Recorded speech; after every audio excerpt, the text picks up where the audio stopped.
എത്ര പേർക്ക് സന്തോഷമുണ്ട്?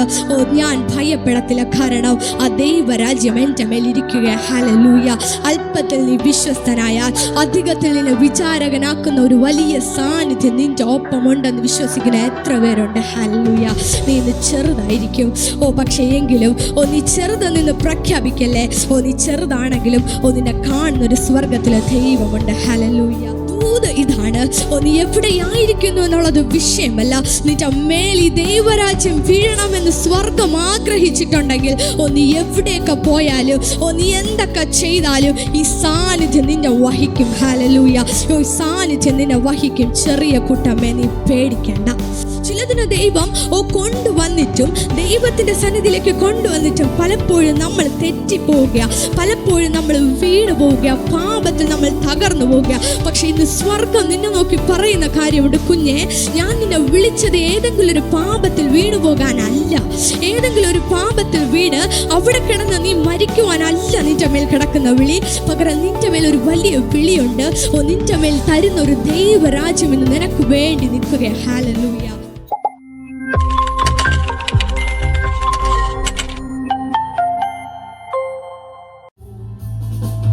വാഗ്ദത്തത്തിൻ സമയമാണിത്, മഹത്വത്തിന്റെ ദിനങ്ങളാണിത്. യാക്കോബ് ഇസ്രായേലായി മാറും, ഇടയൻ രാജാവായി എഴുന്നേൽക്കും. യാക്കോബ് ഇസ്രായേലായി മാറും, ഇടയൻ രാജാവായി എഴുന്നേൽക്കും. ഹല്ലേലൂയ.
പരിശുദ്ധ രൂഹ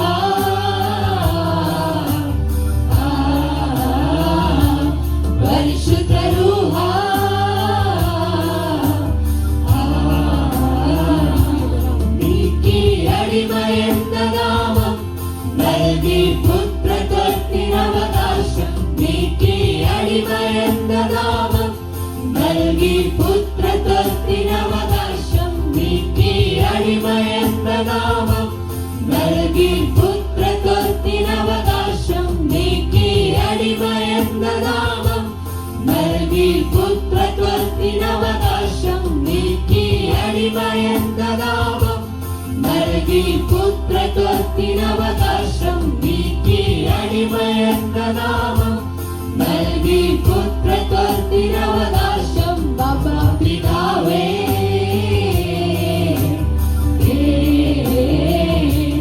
അപ്പാ പിതാവേ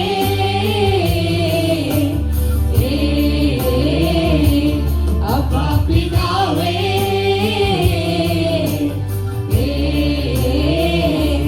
അപ്പാ പിതാവേ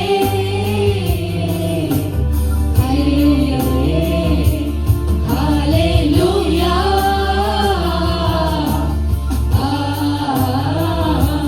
ഹല്ലേലൂയ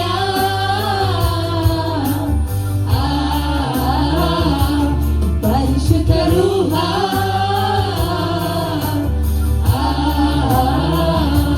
പരിശുദ്ധ രൂഹ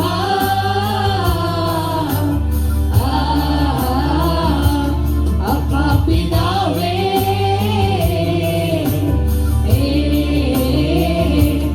അപ്പാ പിതാവേ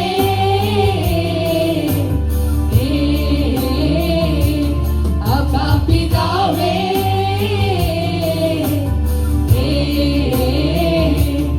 അപ്പാ പിതാവേ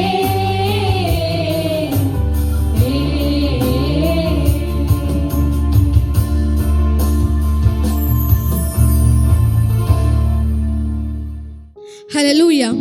ലൂക്കോസ് 12:32. ചെറിയ ആട്ടിൻകൂട്ടമേ ഭയപ്പെടരുത്, നിങ്ങളുടെ പിതാവ് രാജ്യം നിങ്ങൾക്ക് നൽകുവാൻ പ്രസാദിച്ചിരിക്കുന്നു. ഹല്ലേലൂയ.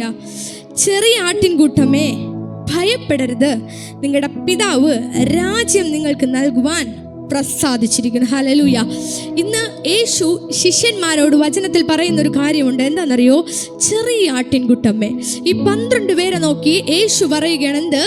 ചെറിയ ആട്ടിൻകൂട്ടമേ ഭയപ്പെടരുത്, നിങ്ങളുടെ പിതാവ് രാജ്യം നിങ്ങൾക്ക് നൽകുവാൻ പ്രസാദിച്ചിരിക്കുന്നു. ഹല്ലേലൂയ.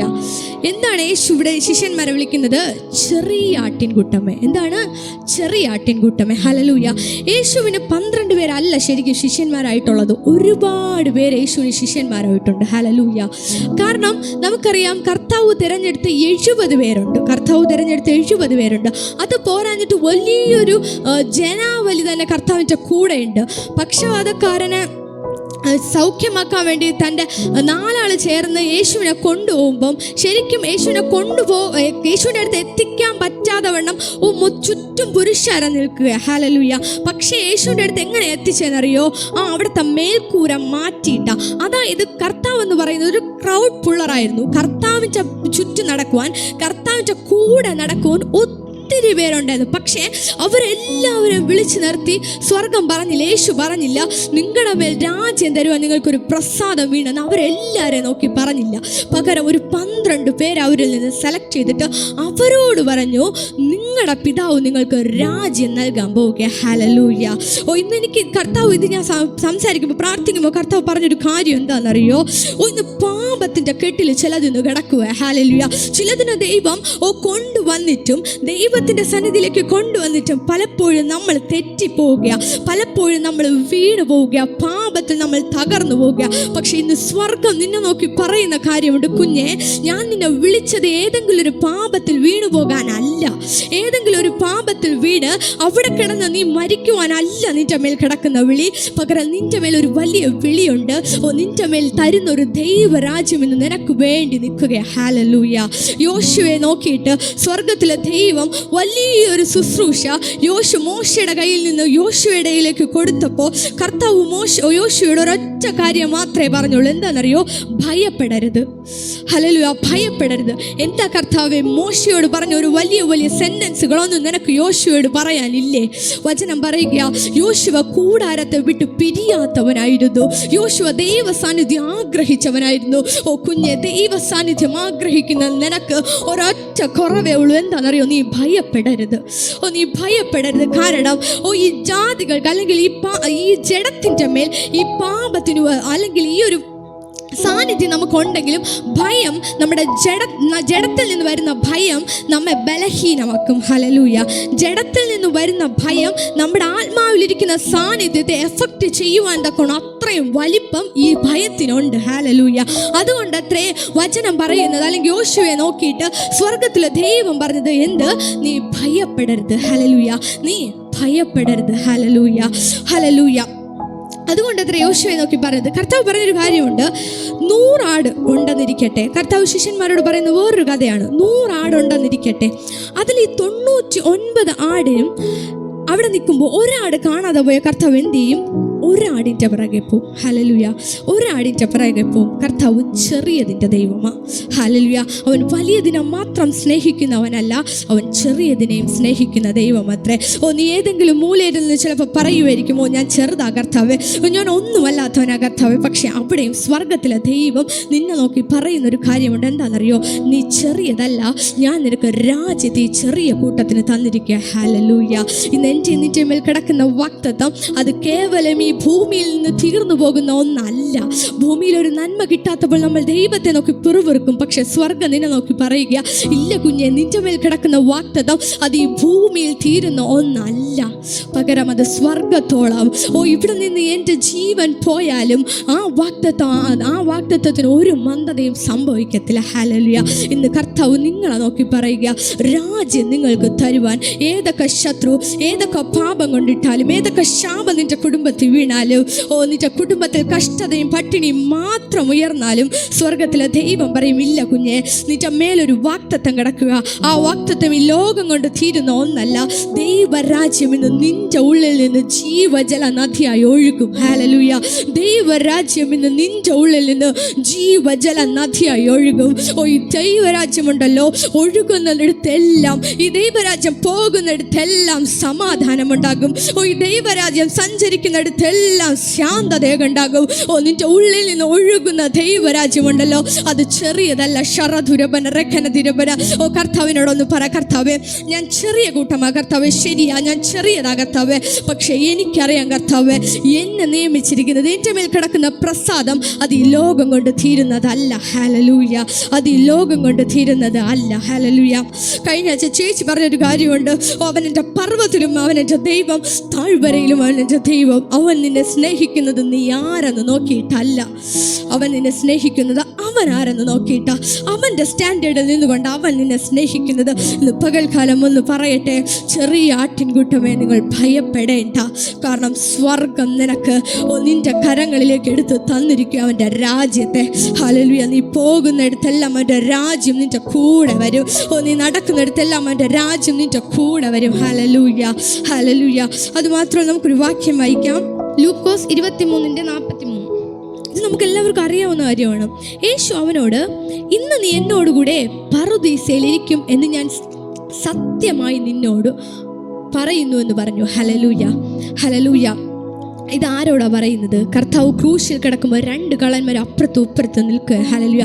ഒരു കള്ളൻ കർത്താവിനെ ഭയങ്കരമായിട്ട് പരിഹസിക്കുക. പക്ഷെ മറ്റേ കള്ളൻ പറഞ്ഞു, നീ ക്രൂശിൽ കിടക്കേണ്ടവനല്ല എന്ന സത്യം അവൻ വിളിച്ചു പറഞ്ഞപ്പോൾ സ്വർഗത്തിലെ ദൈവം അവനെ നോക്കി പറയുക, ഇന്ന് നീ എന്നോടുകൂടെ പറുദീസയിലിരിക്കും. എനിക്ക് മനസ്സിലായ ഒരു കാര്യം, അവൻ ജനിച്ചപ്പോൾ തൊട്ട്, അവന് പാപത്തിലാകുമ്പോൾ തൊട്ടും അവനെ കണ്ടൊരു ദൈവമുണ്ട്. അവൻ ഓരോരോ പാപം ചെയ്യുമ്പോഴും, അവൻ ഓരോരോ കുറ്റം ചെയ്യുമ്പോഴും സ്വർഗത്തിൻ്റെ അവൻ്റെ തലമേലൊരു ദൈവ സാന്നിധ്യം ഉണ്ടായിരുന്നിരിക്കണം. ഹല്ലേലൂയ.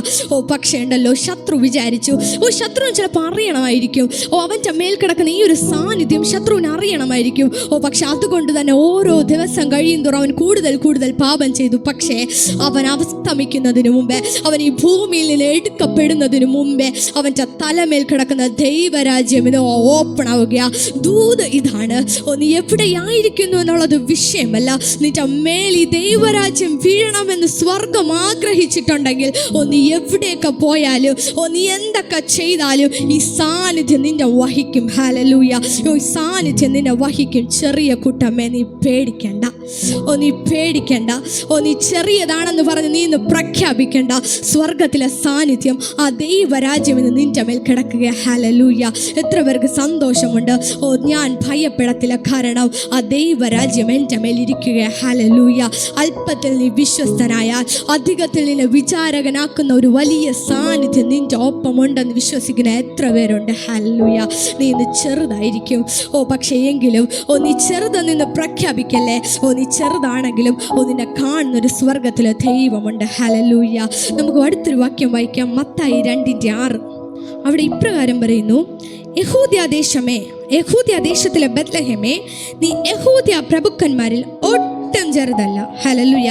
യഹൂദ്യദേശത്തിലെ ബത്ലഹേമേ, നീ യഹൂദ പ്രഭുക്കന്മാരിൽ ഒട്ടും ചെറുതല്ല, കാരണം എൻ്റെ ജനമായ ഇസ്രായേലിനെ മേപ്പാനുള്ള തലവൻ നിന്നിൽ നിന്ന് പുറപ്പെട്ടു വരും. ഹല്ലേലൂയ. ഹല്ലേലൂയ. കർത്താവ് എപ്പോഴും തിരഞ്ഞെടുക്കുന്നത് ചെറുതിനെയാണ്. ഹല്ലേലൂയ. ബത്ലഹേമിനെ നോക്കി പറയുക, നീ ചെറുതല്ല, കാരണം എൻ്റെ പുത്രൻ വരുന്നത് നിന്നിൽ നിന്ന്. ഹല്ലേലൂയ. ഈ ബത്ലഹേമിന് ഒരുപാട് പ്രത്യേകതകളുണ്ട്. ഈ ബത്ലഹേമിനകത്ത് കയറുമ്പോൾ നമ്മൾ വിചാരിക്കും, ഇത് ബത്ലഹേമിനെ പറയപ്പെടുന്നത് അപ്പത്തിൻ്റെ ഭവനമെന്ന. അതുകൊണ്ട് തന്നെ ബത്ലഹേം എന്ന് പറയുന്ന ചെറിയൊരു നഗരത്തെ, ചെറിയൊരു ദേശത്തെ സ്വർഗം വലുതാക്കി മാറ്റുക. ഹല്ലേലൂയ. ഇന്ന് നീ ചെറുതെന്ന് പറയുന്നുണ്ടെങ്കിൽ ഒരു ദേശത്തെ ഇത്രയും മാനിച്ച ദൈവം നിന്നെ എത്രയധികം മാനിക്കും. ഹല്ലേലൂയ. ബത്ലഹേമിനെ പറ്റി പറയുമ്പോൾ 2 കാര്യങ്ങളാണ് വചനത്തിൽ നമുക്ക് കാണാൻ പറ്റുന്നത്. ഒന്ന്, രൂത്തിൻ്റെ കാര്യം. രൂത്ത് ഉണ്ടല്ലോ, ഈ ബത്ലഹേം വിട്ട് മോവാബിലേക്ക് ഒരു യാത്ര ചെയ്തു. രൂത്ത് മാത്രമല്ല, രൂത്തിൻ്റെ കൂടെ 4 പേർ ഒരു കുടുംബമായി മോവാബിലേക്ക് യാത്ര ചെയ്യുക. മോവാബിൽ നിന്ന് അപ്പത്തിൻ്റെ ഭവനം വിട്ട്, ബത്ലഹേം വിട്ട്, അനുഗ്രഹം വിട്ട്, ഇതിനേക്കാൾ നല്ല അനുഗ്രഹം കിട്ടുമെന്നോർത്ത്, വലിയതാണെന്ന് ഓർത്ത് വേറൊരു നഗരത്തിലേക്ക് ഇവൾ യാത്ര ചെയ്യുക. ഹല്ലേലൂയ. ഇവൾ കുടുംബമായി യാത്ര ചെയ്യുക. പക്ഷെ 4 പേര് പോയെടുത്ത് ആ 4 പേരിൽ ഒരാളായി ഇവൾ മടങ്ങി വന്നു. ദൂത് ഇതാണ്, ചെറിയതാണെന്ന് നിനക്ക് തോന്നും. നീ നിൽക്കുന്ന സ്ഥലമൊട്ടും ഫലഭൂയിഷ്ടമില്ല എന്ന് നിനക്ക് തോന്നും. നിനക്ക് വിട്ടിട്ട് ഓടാൻ തോന്നും. പക്ഷെ ഒരു കാര്യം പറയാം, നീ അവിടെ ഒന്ന് നിന്ന് നോക്ക്. നീ നിൽക്കുന്ന ഇടം ഫലഭൂയിഷ്ടമാക്കി മാറ്റുവാൻ കഴിയുന്ന ഒരു സ്വർഗത്തിലെ ദൈവമുണ്ട്. ഹല്ലേലൂയ. എവിടെയാണോ, എന്നാണോ ബത്ലഹേമിൽ നിന്ന് നവോമി എപ്പോഴാണോ നേരെ മോവാബിലേക്ക് യാത്ര തിരിച്ചത്, അത് അവളുടെ നഷ്ടത്തിൻ്റെ കഥകൾ അവൾക്ക് പറയാൻ തുടങ്ങി. ഇന്ന് നീ നിൽക്കുന്നിടത്തൊന്ന് നിന്ന് നോക്ക്. നീ നിൽക്കുന്നിടത്ത് നിന്ന് നോക്കി. ഫലഭൂയിഷ്ടമില്ല എന്ന് തോന്നിയാലും അതിനെ ഫലഭൂയിഷ്ടമാക്കി മാറ്റാൻ കഴിയുന്ന ഒരു സ്വർഗമുണ്ട്. ഹല്ലേലൂയ. അതാണ് അവിടെ നമുക്ക് രൂത്തിൻ്റെ കഥയിൽ കാണാൻ പറ്റും. പക്ഷെ രൂത്ത് എന്താ ചെയ്തതെന്നറിയോ? താൻ മോവാബ് ദേശം വിട്ട്, താൻ വളർന്ന ദേശം വിട്ട്, താൻ ജനിച്ചു വളർന്ന തൻ്റെ ദേശം വിട്ട് താൻ ഒരു അന്യദേശത്തിലേക്ക് വരിക. എവിടെയാണെന്നറിയോ? സ്വർഗം തിരഞ്ഞെടുത്ത ബത്ലഹേമിലെ. സ്വർഗം തിരഞ്ഞെടുത്ത ബത്ലഹേമിലേക്ക് ആരൊക്കെ അഭയം പ്രാപിക്കുന്നോ അവിടെ ദൈവം പറയുവോ, നിന്റെ മേൽ ഒരു വലിയ അനുഗ്രഹത്തെ സ്വർഗം വിടും. ഹല്ലേലൂയ. രണ്ടാമത്തത് ഏതാണെന്നറിയോ? ഉൽപ്പത്തി 35:19. അവളുടെ കല്ലറയിന്മേൽ യാക്കോബ് ഒരു തൂൺ നിർത്തി. അത് റാഹേലിൻ്റെ കല്ലറത്തൂൺ എന്ന പേരോടെ ഇന്നുവരെയും നിലനിൽക്കുന്നു. പിന്നെ ഇസ്രായേൽ പുറപ്പെട്ടു. ഹല്ലേലൂയ. റാഹേൽ മരിച്ചിട്ട് ആരായി റാഹേൽ എന്നറിയോ? യാക്കോബ് സ്നേഹിച്ചവൾ. ഹല്ലേലൂയ. യാക്കോബ് സ്നേഹിക്കുക മാത്രമല്ല, റാഹേലിന് വേണ്ടി തൻ്റെ 14 വർഷത്തെ കൊടുത്തു. ഹല്ലേലൂയ. തന്നെ സ്നേഹിച്ച, താൻ സ്നേഹിച്ചവൾ, താൻ നേടിയവൾ, താൻ എന്ത് ചെയ്തു? സമ്പാദിച്ച് നേടിയവൾ, താൻ തൻ്റെ വർഷങ്ങളും താൻ തൻ്റെ സമയവും കൊടുത്തു നേടിയവൾ ആ റാഹേൽ. ഹല്ലേലൂയ. ആ റാഹേൽ മരിക്കുന്നിടത്ത് ഇസ്രായേൽ പുറപ്പെട്ടു. ഹല്ലേലൂയ. എവിടെയാണോ നിന്റെ ഇഷ്ടങ്ങൾ മരിക്കുന്നത്, എവിടെയാണോ നീ നിന്റെ ഇഷ്ടങ്ങൾ കുഴിച്ചിടുന്നത്, അവിടെ നിന്ന് പുറപ്പെടാൻ പോകുന്നത് യാക്കോബെ നീയല്ല. യാക്കോബെ നീ ചതിയനായിരിക്കും, യാക്കോബെ നീ വഞ്ചകനായിരിക്കും. പക്ഷേ എവിടെയാണോ നീ നിന്റെ ഇഷ്ടങ്ങളെ കുഴിച്ചിടുന്നത്, എവിടെയാണോ നീ നിന്നെ തന്നെ സ്വർഗത്തിൻ്റെ കരങ്ങളിലേക്ക് സമർപ്പിക്കുന്നത്, ആ ബത്ലഹേമിൽ നിന്ന്, ആ ദൈവത്തിൻ്റെ അപ്പത്തിൻ്റെ ഭവനത്തിൽ നിന്ന് പിന്നെ പുറപ്പെടുന്നത് ഇസ്രായേലായിരിക്കും. ഹല്ലേലൂയ. എവിടെ നിന്റെ ഇഷ്ടങ്ങൾ കുഴിച്ചിടുന്നോ, എവിടെ നീ അല്ല നീ നിന്നെ തന്നെ സമർപ്പിക്കുന്നു, അന്നു മുതൽ ദൈവത്തിൻ്റെ ഇഷ്ടം നിന്നിൽ നടക്കാൻ തുടങ്ങും. ഹാലലൂയ. അന്നു മുതൽ പുറപ്പെട്ടത് ഇസ്രായേൽ അത്രേ. ഹാലലൂയ. ഇന്ന് കർത്താവിൻ്റെ ഒന്ന് പറയാമോ, കർത്താവേ ഞാൻ ചെറിയ കൂട്ടമ്മ, പക്ഷെ ഞാൻ നിൽക്കുന്ന ഇടത്ത് ഫലഭൂഷ്ടിയെ വരുത്തുവാൻ തക്കവണ്ണം കഴിവുള്ള ദൈവത്തിൻ്റെ കരങ്ങളിലേക്ക് ഇന്ന് എന്നെ തന്നെ സമർപ്പിക്കുക. ഹാലലൂയ. എത്ര പേർക്ക് ഇന്നത് പറയാൻ പറ്റും? ഹാലലൂയ. നീ ഒരു ചെറിയ കൂട്ടമായിരിക്കും, നിന്റെ മേൽ വലിയ കഴിവൊന്നും ഉണ്ടായിരിക്കത്തില്ല, പക്ഷെ ദൈവരാജ്യം ഇന്ന് നിന്നിൽ നിന്ന് പുറപ്പെടാൻ പോവുക. ആ കർത്താവിനെ നോക്കിയൊന്ന് പറയാമോ, ഇല്ല കർത്താവേ, തകർന്നത് മതി കർത്താവേ. ഞാൻ ഇന്നലെ പ്രാർത്ഥിക്കുമ്പോൾ കണ്ടൊരു കാര്യമുണ്ട്. ഒരു ചെടി, ആ ചെടി എന്ത് ചെയ്യുന്നതെന്ന് അറിയോ? അതിന് വെള്ളം കൊടുക്കുന്നുണ്ട്, അതിന് വളം കൊടുക്കുന്നുണ്ട്, പക്ഷെ അത് മുരടിക്കുന്നില്ല, പക്ഷെ അത് വളരുന്നുമില്ല. ഹല്ലേലൂയ. ആർക്കും വേണ്ടാത്തതായി തോറ്റ് നിൽക്കാനല്ല ദൈവം നിന്നെ വിളിച്ചിരിക്കുന്നത്. എവിടെയാണോ തെറ്റിപ്പോയത്, അല്ലെങ്കിൽ എന്നിൽ നിന്ന് എന്തെങ്കിലും പാളിച്ചകൾ വന്നിട്ടുണ്ടോ എന്ന് ഇന്ന് രാത്രി ഒന്ന് ശോധന ചെയ്യാൻ പറ്റുമോ നിനക്ക്? എങ്കിൽ അവിടെ നിന്ന് പുറപ്പെടുന്നത് ഇസ്രായേൽ അത്രേ. അവിടെ നിന്ന് പുറപ്പെടാൻ പോകുന്ന ദൈവത്തിൻ്റെ പ്രിയ പുത്രനായിരിക്കും. ഹല്ലേലൂയ. ഇന്ന് രാത്രി കർത്താവിനെ നോക്കി പറ, ഇല്ല കർത്താവേ, ഇല്ല കർത്താവേ, ഒരിക്കലുമില്ല. ഞാൻ എന്നെ വിളിച്ചത് തകരുവാനല്ല, എന്നെ വിളിച്ചത് ഞാൻ തോറ്റ് നടക്കുവാനല്ല കർത്താവേ. ഇന്ന് രാത്രി സ്വർഗത്തെ നോക്കി എത്ര പേർക്ക് പറയാൻ പറ്റും? അവൻ്റെ വാഗ്ദത്തം ചിലപ്പോൾ നീളുമായിരിക്കും, വാഗ്ദത്തം നീണ്ടതായി എനിക്ക് തോന്നുമായിരിക്കും, പക്ഷെ കർത്താവിനോട് പറയില്ല കർത്താവേ, ഒരൊറ്റ രാത്രി കൊണ്ട് അഹരോന്റെ വടിയെ തളിർത്തു പൂത്തു ബദാം വൃക്ഷം കായ്ക്കുവാൻ തക്കവണ്ണം കഴിവുള്ള ദൈവം, അവനൊരു ആണ്ടൊന്നും വേണ്ട, നിന്നെ അനുഗ്രഹിക്കണമെന്ന് അവനൊന്ന് തീരുമാനിച്ച, നിന്നെ അനുഗ്രഹിക്കണമെന്ന് അവനൊന്ന് തോന്നിയ, നിന്നോടൊരു പ്രസാദം തോന്നിയ, അവന് വർഷങ്ങളൊന്നും വേണ്ട, ഒരു രാത്രി മതി. ഹല്ലേലൂയ. ഒരു രാത്രി അവന് മതി. ഇന്ന് പറ, ഒരുപാട് കേട്ടില്ലേ വാഗ്ദത്തങ്ങൾ? ആ വാഗ്ദത്തങ്ങളിൽ നിന്ന് ഓരോന്നോരോന്ന് എടുത്തു വച്ച് സ്വർഗത്തോടൊന്ന് പറ, ഇല്ല കർത്താവേ, വെറുതെ അല്ല കർത്താവേ ഞാൻ നിന്റെ വാഗ്ദത്തങ്ങളെ കേട്ടത്. ഇന്ന് രാത്രി നീ സ്വർഗത്തെ നോക്കിയൊന്ന് പറ, ഞാൻ ചെറിയതായിരിക്കും, പക്ഷെ ഞാൻ ഒരിക്കലും ഞാൻ ലോകത്തിൻ്റെ മുമ്പിൽ അവർക്ക് ചെറിയതായി തോന്നും, പക്ഷെ എൻ്റെ ഉള്ളിൽ നിന്ന് അവൻ്റെ ജീവജല നദി പുറപ്പെടും. ഹല്ലേലൂയ. എത്ര പേർക്കൊന്ന് പറയാൻ പറ്റും? യോഹന്നാൻ 6-ാം അധ്യായത്തിൽ യേശു ഇപ്രകാരം പറയുന്നുണ്ട്. യേശുവിന് 5 അപ്പവും 5000 പേരെ പോഷിപ്പിച്ചിട്ട് കർത്താവിന് ചുറ്റും പുരുഷാരം ഇങ്ങനെ കർത്താവിൻ്റെ കൂടെ നടക്കുകയാണ്. അപ്പോൾ കർത്താവ് പറയുന്ന കാര്യമുണ്ട്, നിങ്ങൾ അടയാളത്തിന് വേണ്ടി വന്നു, നിങ്ങൾ അപ്പത്തിന് വേണ്ടി വന്നു, പക്ഷേ 12 ശിഷ്യന്മാരെ നോക്കി കർത്താവ് പറഞ്ഞത് എന്താണെന്നറിയോ? നിങ്ങൾ ചെറിയതല്ല. ഹല്ലേലൂയ. ഇന്ന് പറ, നിന്റെ വാഗ്ദത്തം വൈകിയാലും, നിന്റെ വാഗ്ദത്തം വീണു എന്ന് നിനക്ക് തോന്നിയാലും, അത് നിന്റെ കരങ്ങളിൽ കിട്ടില്ല എന്ന് തോന്നിയാലും, അവനോടൊന്ന് പറ, എന്നെ വിളിച്ചവൻ അവൻ വിശ്വസ്തനാണ്.